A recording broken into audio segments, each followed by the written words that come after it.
Bismillahirrahmanirrahim. Assalamualaikum warahmatullahi wabarakatuh. Waalaikumsalam warahmatullahi wabarakatuh. Alhamdulillah alladzi faddala bani Adam bil ilmi wal amali ala jami'il alam wa salatu wassalam ala sayyidina Muhammad sayyidil arabi wal ajam wa ala alihi wa ashabihi ya nabi'al ulumi wal hikam. Allahumma ya muallim Adam wa Ibrahim allimna ilma ma yanfa'una wa anfa'na bima 'allamtana wa zidna faham. Amma ba'du, alhamdulillah, melanjutkan kembali dari pelajaran kita yakni fikih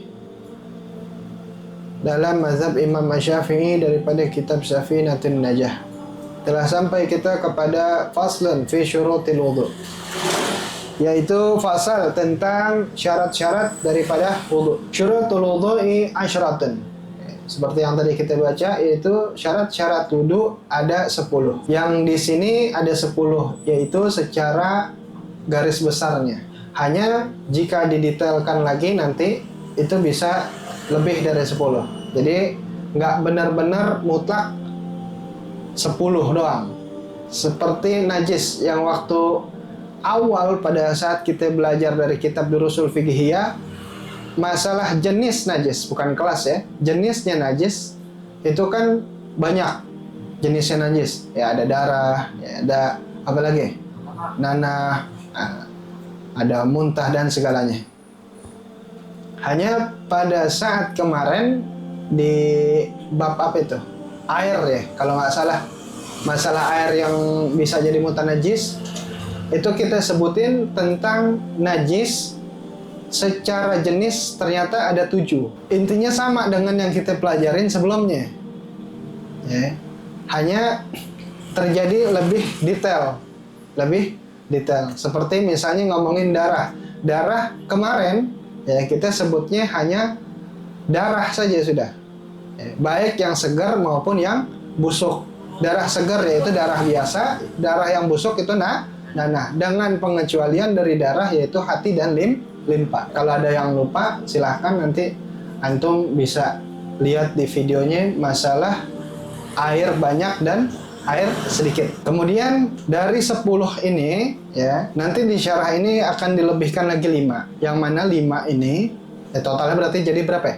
15. 5 ini adalah bagian dari 10 yang didetailkan. Jadi antum buat lebih mudahnya cukup hafalkan yang 10 ini.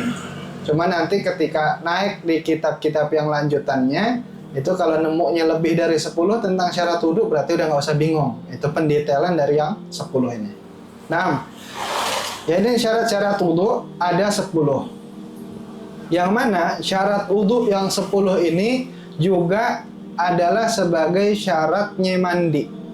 Jadi syaratnya wudu adalah sama dengan syaratnya mandi, yaitu yang 10 ini. Yang bila mana salah satunya saja tidak ada daripada syarat-syarat wudu, maka wudunya tidak dianggap sah. Daripada syarat wudu yaitu pertama adalah Islam. Maka orang yang berwudu itu harus memenuhi syarat, yaitu dia sebagai seorang muslim. Karena wudu itu ibadah. Maka nggak sah wudunya orang kafir atau orang non-muslim. Orang non-muslim kalau dia wudu, dia bisa saja hanya dikata membersihkan, tapi bukan mengangkat hadasnya. Ya, bukan mengangkat hadasnya. Karena orang yang mengangkat hadas ya, atau masalah hadas itu hanya ada pada dalam agama Islam. Sehingga wudunya orang non-muslim itu dianggap tidak sah. Jadi yang pertama dari syarat wudu adalah al-Islam. Ya, ini orang yang wudu wajib dia mesti muslim. Itu yang pertama. Namun ada pengecualian, ya, lakin yustasna ghuslul kafirah litahilla minal haidi li haliliha al-muslimi fa innahu yasih wa tajibu i'adatuhu idza aslamat. Naam. Ada pengecualian. Tadi kan kita bilang apa nih? Syarat sahnya wudu sama dengan syarat sahnya mandi. Ada pengecualian masalah mandi hadas bagi perempuan yang kafir atau perempuan yang non muslim. Jadi gini, sebelum kita lanjut, Kita ngomong tentang pernikahan dulu. Pernikahan ya yang antara muslim dengan non muslim, kalau yang muslimnya adalah perempuan, yang non muslimnya laki-laki, dilarang dalam agama. Kalau sebaliknya masih boleh. Yang muslimnya adalah yang laki-laki, sedangkan yang non muslimnya yang perempuan. Walaupun masih boleh, tapi kalau bisa pilih yang muslimah. Kasihan muslimah, ya. Kecuali dia ini kali dia mau dakwah. Wah, mau dakwah, insyaallah. Bukan non muslim yang dinikahin, orang yang benar-benar gak ada agamanya, yang di pedalaman pulau terpencil. Nggak kenal agama, dikenalin agama sama dia. Katakanlah dia udah nikah nih. Udah nikah. Nah, inilah pengecualiannya. Sebelumnya kita tahu bahwa perempuan dalam keadaan hadas, ya. Orang yang sudah selesai haid atau nifasnya tapi dia belum mandi. Bagaimana kemarin tuh hukum dia kalau dijima sama suaminya? Haram. Hukumnya haram. Sedangkan kalau perempuan yang non muslim, dia kan nggak ngerti masalah apa nih? Mandi ngangkat hadas. Nah, dia dikecualikan dalam urusan mandi. Meskipun dia belum masuk Islam, dia mandi untuk dibolehkan dijima oleh suaminya yang muslim. Itu mandinya sah. Mandinya dianggap sah. Hanya bukan mengangkat hadas. Mandinya sah tapi bukan mengangkat hadas. Tuh, karena kalau mengangkat hadas itu harus muslim atau muslimah. Dia sah untuk apa? Untuk digauli oleh suaminya yang muslim. Supaya digaulinya itu tidak menjadi haram. Itu doang. Nah, nanti setelah dia masuk Islam, umpama itu dia wajib untuk diulang mandinya. Nah, itu yang pertama daripada syarat-syarat wudu. Yang kedua, at-tamyiz. Tamyiz itu apa? Di sini dijelasin bahwa tamyiz itu ayafhamal khitab wa yaruddal jawab au ayyakula wahdah wa yashraba wahdah wa yastanjiya wahdah au ayyufarriqa baina yaminih wa shimalih au ayyufarriqa baina tamrah wal jumrah. Yang disebut tamyiz kalau dalam mazhab Imam Syafi'i itu nggak disebut secara spesifik usianya. Di mazhab lain disebut ya antara 7 atau 8 tahun. Tapi kalau di Imam Syafi'i enggak. Karena apa? Bisa jadi dia lebih muda. Jadi yang disebut tamyiz atau kalau orangnya disebut mumayyiz adalah anak yang sudah mengerti pembicaraan dan bisa memberikan jawaban ketika ditanya. Atau anak yang dia bisa makan sendiri, nggak perlu disuapin, ya, bukan karena manja tapi emang udah ngerti makan sendiri. Kemudian dia bisa minum sendiri, ya, kemudian dia bisa cebok sendiri. Atau anak yang bisa membedakan mana kanan, mana kiri, mana korma, mana bara. Ciri-cirinya seperti itu. Kalau dia sudah bisa yang demikian tadi, maka secara ilmu fikih dia sudah dikata mumayyiz. Dia sudah tamyiz. Anak yang sudah tamyiz dia sudah sah kalau dia mau berwudu, sudah masuk syaratnya. Pun ada pengecualian. Ada pengecualian lagi. Bila mana sucinya baik, yang dia belum mumayyiz, kemudian dia tawaf. Faqalu yasih, ulama mengatakan tawafnya itu sah. Meskipun ya bayinya belum masuk syarat untuk apa? Bisa wudu atau bisa tamyiz. Jadi gini, anak bayi itu Kalau dia belum mumayyiz, kemudian dia mau tawaf, diajak sama orang tuanya. Nah, dia tawaf, meskipun kan tawaf masih ada wudhu, meskipun dia belum mumayyiz, tawafnya tetap sah. Itu pengecualian. Wah, ini nanti khusyuk dengerin apa khusyuk capek nih. Jadi haji torik tuh, ya torik siapa aja kan nama torik banyak, ya pokoknya orang yang masih kecil usia berapa dia belum mumayyiz, kemudian dia tawaf dalam keadaan suci. Nah tawafnya itu tetap sah, tawafnya dianggap sah. Hanya jatuh tawafnya itu sunnah. Hajinya, pahala hajinya dia dapat, tapi tidak menggugurkan daripada rukun Islamnya. Paham nggak? Dia dapat hajinya sunnah. Karena Rasulullah SAW pernah ditanya sama seorang perempuan, yang perempuan ini bawa anaknya, kemudian anaknya diangkat kepada Rasulullah SAW. Kemudian perempuan ini nanya, ya Rasulullah, alihada hajju, apakah dia mendapat pahala haji? Kemudian Rasulullah SAW menjawab, ya, dia dapat pahala haji. Nah, Rasulullah SAW.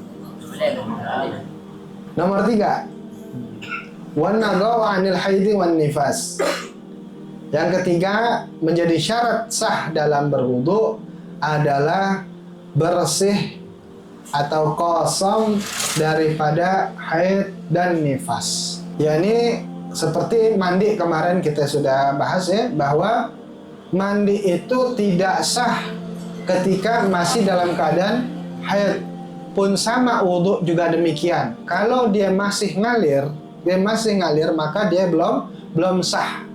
Kalau dia mau ngelaksanain mandi atau wudhu sampai sudah berhenti dia. Kalau haidnya sudah berhenti, nifasnya sudah berhenti, maka baru dia boleh wudhu, baru dia boleh mandi. Pun sama, contoh lainnya adalah ketika orang ngencing. Umpama ada orang, ya, dia buang air kecil, kemudian dia wudhu, tapi sambil ngencing. Gimana itu? Wudhu sambil ngencing? Ya kali dia habis mandi, belum pakai baju, kan makruh tuh, belum nutup aurat, tahu-tahu dia wudhu. Wudhunya sih sah, cuma makruh juga didapat. Di tengah wudhu dia kan kencing. Paham tuh? Sama kalau tadi kan ngomongin haid, sekarang ngomongin kalau ngomongin haid dan nifas kan hanya ke perempuan. Nah, kalau di sisi lakinya, laki dan perempuan bisa juga. Itu dari buang air kecil.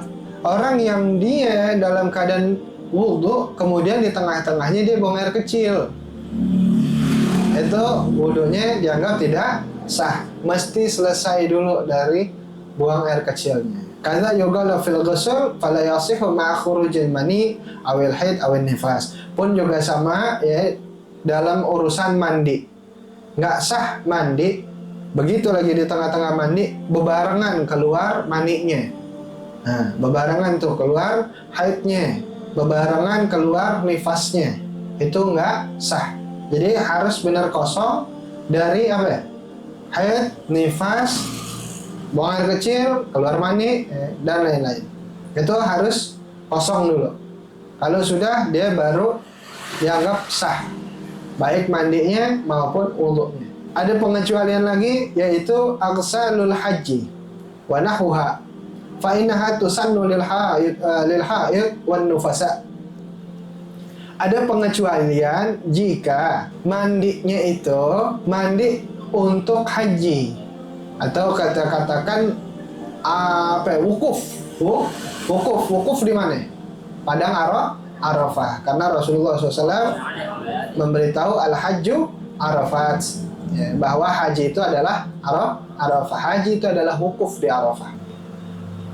Walaupun dia perempuan itu dalam keadaan haid, dalam keadaan nifas, pada saat dia lagi haji, kemudian datang waktunya untuk wukuf, maka mandinya gimana nih? Kalau dia mau mandi, ya, apakah langsung ikut wukuf atau mandi dulu? Disunnahkan untuk mandi dulu. Seperti ngomong tentang hari raya Idul Fitri, Idul Adha, ya, disunnahkan untuk mandi, sekalipun yang mandi dalam keadaan haid, masih haid, tetap disunnahkan mandi. Hanya mandi tadi bukan mengangkat hadasnya, ya, ingat tuh, bukan mengangkat hadasnya, tapi ngambil kesunahan. Kalau di Idul Adha, Idul Fitri, ya, ini menyemarakkan hari raya kaum muslimin. Nah, kalau di wukuf, ya, dia disunahkan mandi. Jadi sunnah mandi kan lazimnya kita bilang sebelum-sebelumnya itu bahwa apa ya? Sunnah mandi itu lazim kepada perkumpulan, sehingga biar perkumpulan itu nggak apok. Paham nggak apok, ya? Walaupun orang lagi haid, lagi nifas, ya, kalau waktunya Idul Fitri, Idul Adha, atau lagi mau wukuf, itu silahkan mandi, karena itu sunnah. Nah, lanjutan.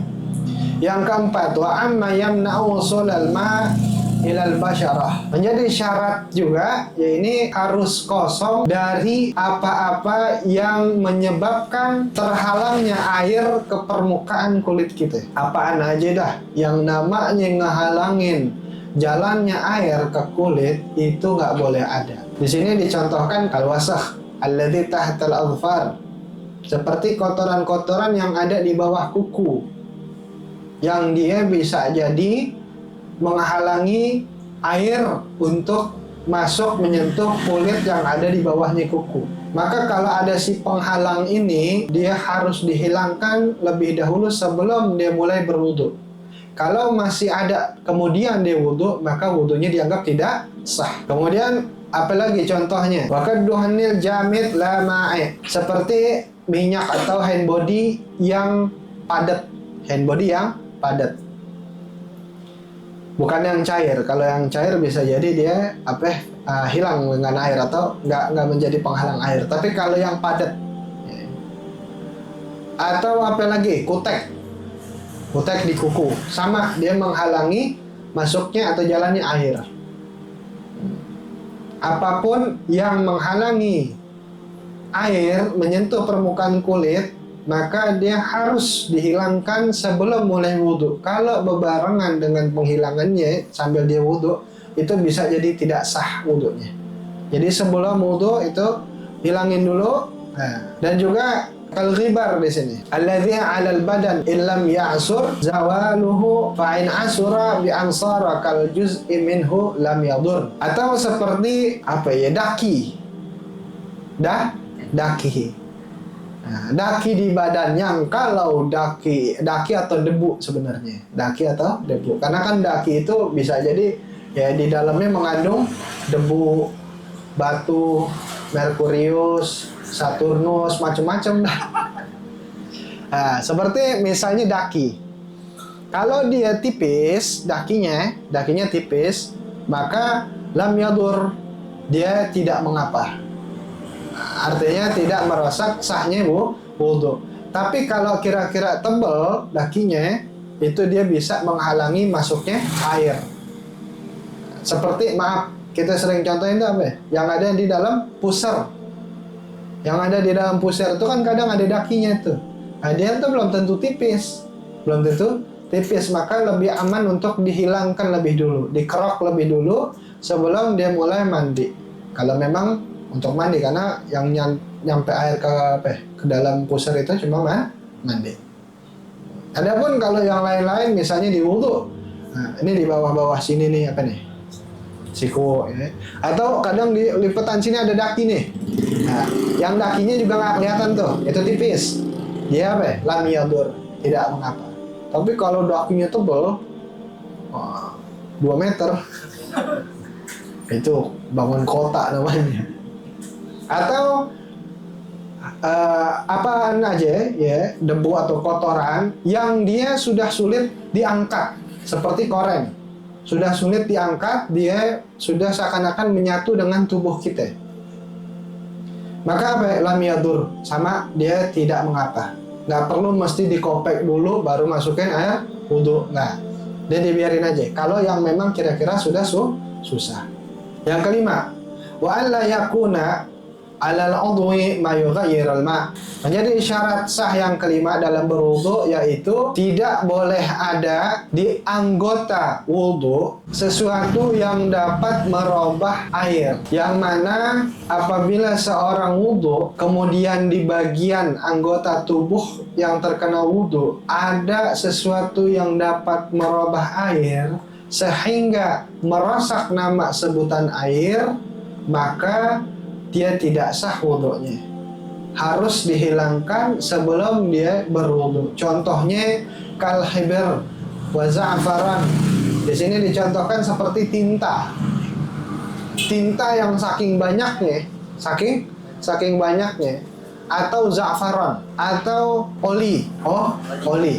Atau apa lagi? Semen. Nah, dia kalau terlalu banyak, katakanlah di tangan, karena tangan kan anggota wudhu. Kemudian begitu dia wudhu, air yang jatuh udah bercampur dengan tinta atau oli, sehingga jatuh airnya itu nggak murni. Itu sudah merusak nama air. Sudah berubah kan tuh namanya tuh. Nah, maka dia nggak sah tuh saat itu wudhunya. Berarti harus apa? Menghilangkan dahulu sebelum dia mulai berwudhu. Fa'in kana qalilan la yaslubul isma lam yadur. Apabila hanya sedikit tintanya tadi, terus apa lagi olinya sedikit, maka dia tidak merubah nama air, maka itu tidak mengapa, tetap sah. Ini berarti saking banyaknya kali ya, saking banyaknya kali itu tinta sampai apa? Begitu wudhu air yang jatuh itu udah bebarengan warnanya mati tinta. Itu banyaknya segimana? Mandi kali dia. Mana? Manusia silver. Kalau dia mau mandi junub, dia ilangin dulu tuh. Karena syarat wudhu, syarat mandi. Sama kalau dia mau wudhu pun juga begitu. Masih ada sisa-sisaan begitu. Nemu aja lagi nih manusia emas. Ya, begitu dia mau wudhu, mesti dihilangkan dulu. Karena kalau dia wudhu saat itu, jatuh airnya itu sudah berubah warnanya. Sudah merusak nama sebutan air. Yang keenam, wal ilmu bi fardiyatihi an ya'lam al mutawaddi'u kauna al wudu'i fardan falau taraddada fi fardiyatihi aw i'taqadahu sunnatan lam yasih. Nah, yang keenam ini adalah mengetahui tentang hukum fardunya wudu. Bukan fardunya wudu, bukan. Hukumnya wudu. Wudu hukumnya apa? Fardu. Hukum wudu itu fardu. Kalau tajdidul wudu, memperbarui wudu, itu hukumnya sunnah. Jadi kalau kita mau sholat, kemudian kita nggak wudu, maka sholatnya batal, nggak sah. Nah, berarti kan wudu itu menjadi wajib. Kalau tajdidul wudu itu sunnah. Kemudian, misalnya ada orang ragu. Ada orang ragu nih. Aneh udah wudhu belum ya? Orang ragu aneh udah wudhu apa belum? Kemudian dia belum yakin nih, masih ragu. Daripada ragu aneh wudhu lagi dah. Tuh. Paham nih? Selesai dari wudhu, dia keingat. Oh iya benar, tadi saya ada wudhu, tapi udah kentut. Kan wudhu yang barusan, ngerti yang barusan? Itu kan harusnya sudah sah, tapi dia jadinya nggak sah. Dia jadinya nggak sah. Karena apa? Nggak ada syarat yang keenam ini, yaitu mengetahui tentang fardunya wudhu. Yakni hukum wudhu itu fardu. Orang tahu mau wudhu, berarti dia yakin bahwa dirinya berhadas. Kalau orang nggak berhadas, mau ngapain wudhu? Kalau mau dia wudhu juga namanya tajdidul wudhu, memperbarui wudhu. Dan itu dapat pahala sunnah, bukan mengangkat hadas. Paham nggak? Wudhu yang kedua, tajdid, itu tidak mengangkat hadas. Lah orang dia udah mengangkat hadas kan wudhu yang pertama. Ngerti maksudnya? Orang kalau sekarang nih aneh misalnya berhadas, terus aneh wudhu, berarti wudhu aneh yang pertama ini mengangkat hadas bukan? Mengangkat hadas.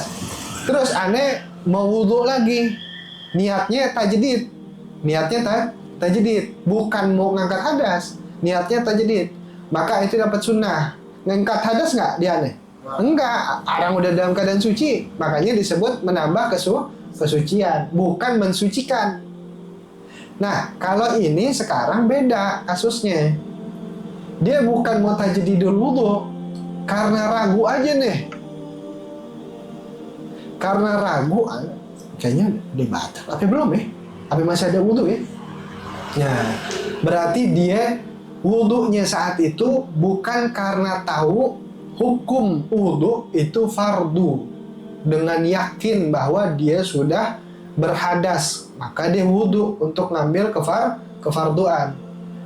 Wudhu yang model begini dia ada dalam keraguan, berarti dia nggak tahu kalau dia mau wudhu itu untuk fardu, nggak sah wudhunya. Nah, solusinya gimana kalau lupa begitu tuh, ragu? Solusinya nih, ya, kalau antum saat itu ragu, daripada ribet, ya, maka hadasin aja langsung diri antum. Gimana caranya? Dengan hal yang membatalkan wudhu.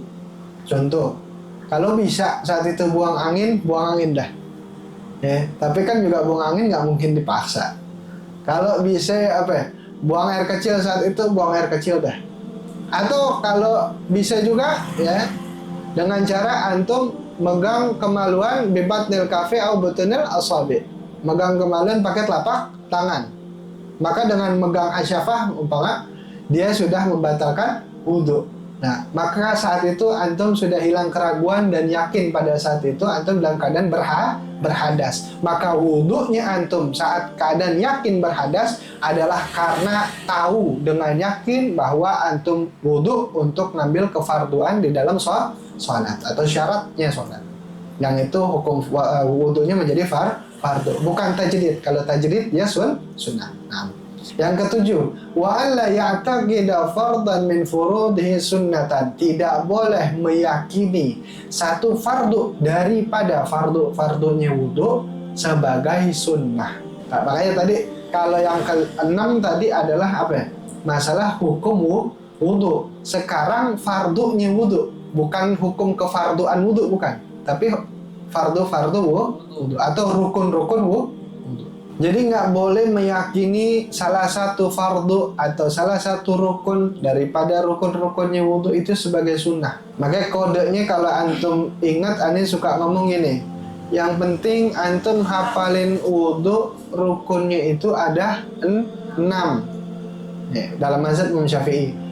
Sisanya daripada yang 6 itu bisa jadi sunnah. Jangan pastikan dulu sunnah, karena di luar itu kan ada yang namanya mubtilul wudhu atau makruhatil wudhu.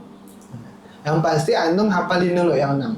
Jadi buat yang nomor 7 ini gini, kita kasih apa namanya, ringkasannya gini, antum tulis nih. 1. Meyakini semua rangkaian wudhu itu wajib adalah sah. 2. Meyakini semua rangkaian wudhu itu sunnah adalah tidak sah. Kemudian meyakini rukun tertentu itu sebagai sunnah adalah tidak sah. Yang keempat, meyakini ada yang wajib, ada yang sunnah di dalam rangkaian wudhu adalah sah. Dengan catatan, di situ dulu. Kan judulnya nomor 7 ini tidak boleh meyakini satu rangkaian daripada fardunya wudhu atau rukunnya wudhu sebagai sunnah, itu nggak boleh, nggak sah dia. Maka catatan tadi pertama adalah meyakini semua rangkaian wudhu adalah wajib, itu adalah sah. Jadi kalau antum nggak ngerti atau ada orang nggak ngerti, antum insya Allah hafal semua, udah ngerti dah, amin. Ya amin. Misalnya ada orang dia nggak tahu wudhu itu ada yang sunnah, ada yang wajib. Pokoknya dia taunya apa? Semua, pokoknya wudhu tuh semua rangkaiannya adalah wajib, bukan hukum wudhunya. Misalnya kumur wajib sama dia. Tuh, basuh tangan sebelum kumur, cuci tangan itu wajib. Kemudian basuh tangan wajib. Kemudian apa lagi? Telinga wajib, kepala wajib. Udah nggak ada dibedain sama dia. Semua rangkaian wudhu adalah wajib. Ini yang nomor pertama. Itu wudhunya sah. Nomor kedua, tadi meyakini semua rangkaian wudhu itu sunnah adalah tidak sah. Bukan hukum wudhunya, rangkaiannya. Pokoknya yang namanya cuci muka mah sunnah dia dalam wudhu. Atau basuh telinga atau ngusap telinga dengan air itu sunnah. Pokoknya semuanya dianggap sunnah. Itu nggak sah wudhunya. Nah, kemudian meyakini rukun tertentu itu sunnah, itu juga nggak sah. Tadi, padahal rukun, tapi dia yakinnya sunnah, itu wudhunya nggak sah. Dia basuh wajah, dia menganggap pada basuh wajah yang sebenarnya rukun, itu dia katakan sunnah, maka dia nggak sah wudhunya. Yang terakhir, ini orang kagak bisa bedain. Pokoknya dia yakin ada yang wajib, ada yang sunnah. Cuma nggak tahu dah yang mana dah. Pokoknya namanya wudhu, ada yang wajib, ada yang sunnah. Beda ini mah kagak tahu. Pokoknya ada yang wajib, yang sunnah. Itu sah wudhunya. Dengan catatan, dengan catatan. Menurut Imam Ibnu Hajar, boleh yang yakin itu orang alim ataupun orang jahil itu tetap sah. Alim di sini bukan alim al-alim, bukan. Alim di sini sebenarnya kepada orang yang pernah belajar tentang urusan wudhu ini. Kemudian satu masa dia lupa. Kayak kalau orang alim besar nggak mungkin lupa dalam urusan ini. Atau nggak bisa bedain, nggak mungkin orang alim nggak bisa bedain. Masa jadi orang alim kalau nggak bisa bedain?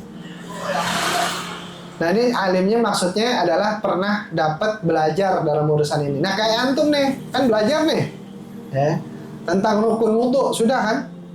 Kemudian kan ada itu yang separuh-separuh ngantuk, separuh-separuh ngantuk, masih mending daripada separuh niat. Nah, itu yang separuh-separuh ngantuk tuh, kemudian dia lupa, tapi harusnya dia sudah mengetahui. Nah, itu alim yang dimaksud seperti itu. Nah, nggak ada beda antara yang alim ataupun yang jahil, yang dapat ilmunya tentang wudhu, ataupun yang kagak belajar, yakni yang bodoh. Dia nggak bisa bedain, tetap sah. Kalau dia meyakini, pokoknya di dalam wudhu ada yang wajib, ada yang sunnah.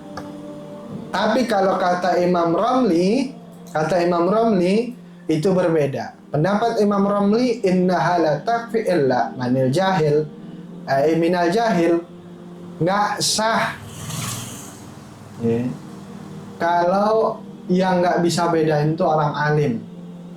Kalau orang jahil nggak bisa bedain, dia yakinnya ada yang wajib, ada yang sunnah, dia nggak bisa bedain. Orang jahil, orang bodoh, dia sah wudhunya. Tapi kalau orang yang alim, yang udah pernah belajar, nggak bisa bedain, dia nggak sah. Menurut Imam Ramli. Nah, yang ke-8, wal ma'ut tahur. Air tahur bukan suci tapi suci dan mensucikan. Ada tahir, ada tahur. Air tahir hanya suci. Kalau tahur itu suci dan mensucikan. Berwudu syaratnya adalah dengan air tahur, bukan tahir, tahur. Apa itu air tahur? Wal ma'ul mutlak. Yang dikata air tahur adalah air mutlak. Air mutlak. Apa itu air mutlak?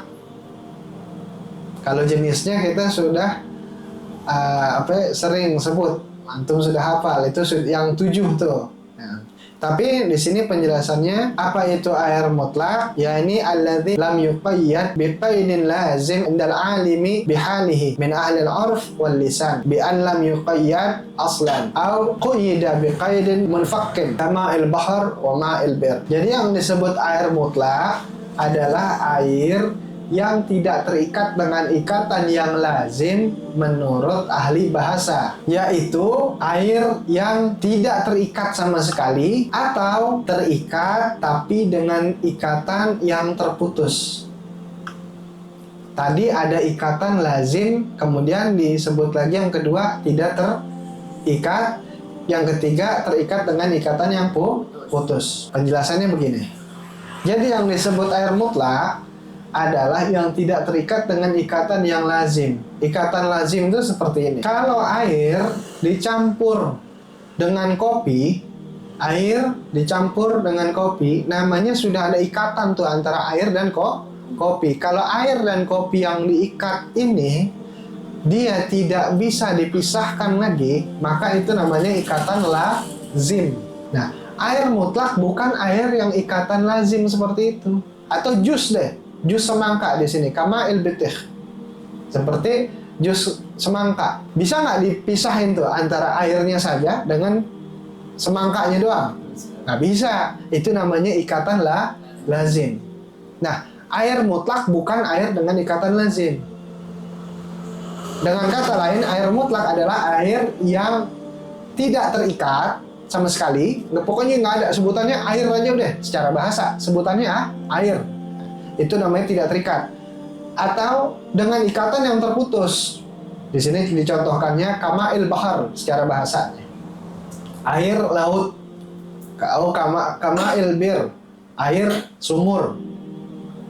Ada air, ada sumur. Ada air adalah laut. Kalau air laut kita ambil, taruh di dalam gelas teko di rumah kita, sebutannya masih air laut ya? Belum tentu. Belum. Nah gini, ada, kita sebut aja deh merek air banyak-banyak nih. Jadi jangan satu sebutan. Aqua, Fit, apa lagi? Cleo, apa lagi? Oasis. Kalau ini airnya, ini kan terikat nih secara bahasa. Air air Fit, air Cleo, air Oasis. Kemudian taruh dia di gayung. Antum bisa bedain nggak? Maka udah hilang tuh, aquanya udah hilang, Fitnya udah hilang, Cleo-nya udah hilang, paham? Itu namanya ikatan yang terputus. Air mutlak adalah bukan air yang terikat dengan ikatan lazim. Dia tidak terikat sama sekali atau terikat tapi dengan ikatan yang terputus. Air Fanta bisa dipisahin nggak air sama Fantanya? Nggak bisa. Mau ditaruh, dipindahin di mana-mana, wadahnya tetap aja sebutannya Fanta. Nah, Pertamax sama Pertalite. Air bensin. Itu ikatannya lazim apa ini? Munfakin. Lazim atau terputus? Lazim, ya. Lazim. Dia nggak bisa diputus lagi tuh. Pertamax mau taruh di di botol kayak, ya. Mau taruh di gayung, mau taruh di ember, tetap aja Pertamax. Kalau air toren, taruh di toren, namanya air toren. Taruh di kolam, masih antum sebut air toren? Enggak. Air berarti itu namanya air mutlak. Syarat yang ke-8 tadi adalah berwudu dengan air mutlak, yaitu air yang suci lagi mensucikan. Maka tidak sah wudu jika tidak dengan air mutlak. Wala yustaratu tayakkun tahuriyatihi indal istibah, bal yakfi dhannuha kama la yadurru dhannun najasati inda adamil istibah. Jadi wudu harus dengan air tahur, suci lagi mensucikan, dan tidak disyaratkan yakin kesucian dari air itu ketika adanya keraguan. Antum masuk kamar mandi ngelihat ada air di bak, ya, dengan air ini antum tahu ini air tahur, ini air mutlak, tapi ada keraguan di diri antum, ini air beneran masih suci atau mutanajis nih. Itu tidak disyaratkan untuk yakin air tohur tadi beneran bener-bener suci. Enggak, yang penting sifat airnya normal. Sifat airnya normal, bau, warna, dan rasanya itu nggak terganggu, nggak berubah. Udah mutlak, air pada umumnya. Nah, itu nggak perlu antum teliti dulu tuh. Ini dicek dulu nih airnya nih. Ini mengandung ludah kucing apa enggak? Enggak, ya. Antum nggak disyaratkan untuk yakin itu air tentang kesucian. Yang penting antum tahu itu air tahur sudah boleh. Nah, begitupun juga tidak mengapa menggunakan air yang tahur itu meskipun antum menyangka air itu ada najisnya dengan tanpa ragu. Jadi memang ada alamatnya seperti gini. Anda pernah kita mau wudhu di taman, di kamar mandinya kerannya nggak hidup, adanya air di ember, airnya mutlak, airnya tohur. Tahu tohurnya dari mana? Sifat airnya normal, warna, rasa, dan baunya normal. Di samping tempat wudhunya ternyata ada anjing. Berarti kan tidak ada ketidakraguan di sini bahwa bisa jadi sangat memungkinkan anjing itu kan bisa aja dia nyicipin air. Itu tidak disyaratkan antum harus wah ini bagaimana nih. Nah, tapi hanya dengan sangkaan saja cukup sah deh bahwa air ini suci. Artinya selagi antum tidak melihat si anjingnya ini tidak membuat air menjadi mutanajis, maka silakan pakai itu air. Jadi nggak disyaratkan. Meskipun ada tuh yang berkeliaran dia, kecuali antum lihat kamar mandi sebelahnya ada anjing lagi mandi. Ntar dulu dong, tutup pintunya.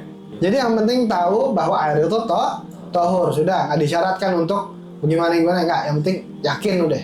Nah, yakin cukup dengan sangkaan bahwa ini air tohur, selesai, boleh dipakai, sah untuk dipakai. Artinya di sini supaya jangan ada keraguan-raguan sama sekali.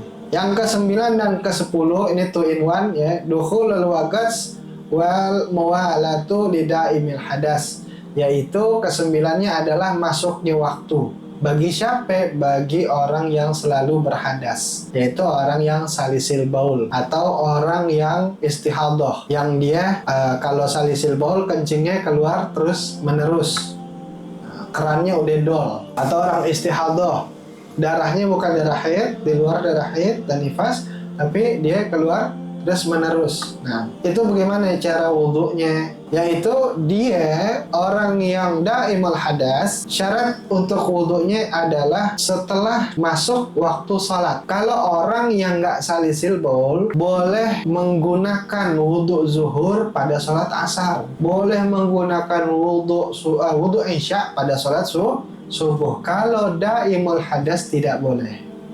Daimul hadas dia setiap waktu salatnya maka dia harus berwudhu lagi. Wudhunya apa? Bukan mengangkat hadas, tapi minta dibolehkannya salat. Karena kalau mengangkat hadas nggak bisa, habis itu hadas lagi. Baik itu dengan yakin sudah masuk waktu salatnya ataupun dengan sangkaan. Nggak mesti benar-benar dengar azan, dengan sangkaan aja. Karena dia lagi di daerah mana yang belum azan, apalagi kalau bulan puasa. Muazzinnya buka puasa dulu, nah, baru azan, nah, kan gitu. Nah ini dengan apa? Sangkaan. Ini udah jamnya, udah jam-jam zuhur nih, dengan sangkaan. Tapi sangkaannya bukan jam nyangka zuhur di jam 9, jamnya rusak kali itu begitu. Hanya dengan sangkaan ini udah, kayaknya udah waktu zuhur nih. Nah maka saat itu dia langsung wudhu. Nanti asar pun begitu, maghrib pun begitu, isya pun begitu, dan subuh, dan seterusnya. Nah, caranya bagaimana? Adapun untuk caranya, yaitu setelah dia membersihkan atau istinja, membersihkan kemaluannya, dia istinja, kemudian dia bungkus dulu. Nah, dia bungkus dulu pakai tisu, boleh, walaupun dia ngerembes tuh, ngerembes, gak apa-apa. Tutup, kemudian dia pakai celana dalamnya, dia pakai celana atau sarungnya, baru dia wudhu. Nah itu caranya. Yang ke-10 adalah mualah. Nah, mualah itu harus terus menerus, nggak boleh dijeda, nggak boleh ada jeda dalam wudhunya. Seperti kemarin kita contohin, umpama orang mandi janabah, yang dia katakanlah pengantin baru, malu ketahuan mandi tuh. Nah, dia mandinya apa dulu? Basahin kepala dulu pura-pura, mandi enggak cuma basuh kepala. Nah, nanti mendekat setengah jam lagi baru basahin sebagian badannya. Kemudian bagian badan bawahnya. Nah, itu boleh nggak? Boleh. Hatta udah kering, hatta lewat beberapa jam kemudian boleh. Tapi nggak dapat sunnah mualah. Hanya kalau bagi daimul hadas, dia mualah menjadi syarat. Nggak boleh dinanti-nantikan. Selesaikan langsung saat itu. Wudunya ya selesaikan langsung. Itu 10 daripada syarat-syarat dalam berwudu. Adapun 11, 12, 13, 14, 15 dan seterusnya itu ya, dari 11 sampai 15 itu adalah tambahan atau pendetailan. Nah, antum lebih mudahnya adalah cukup hafalkan yang 10 tadi ya, insya Allah ini sudah sah dalam wudu. Lebih kurangnya semoga membawa manfaat. Wa Bismillahirrahmanirrahim. Bismillahirrahmanirrahim.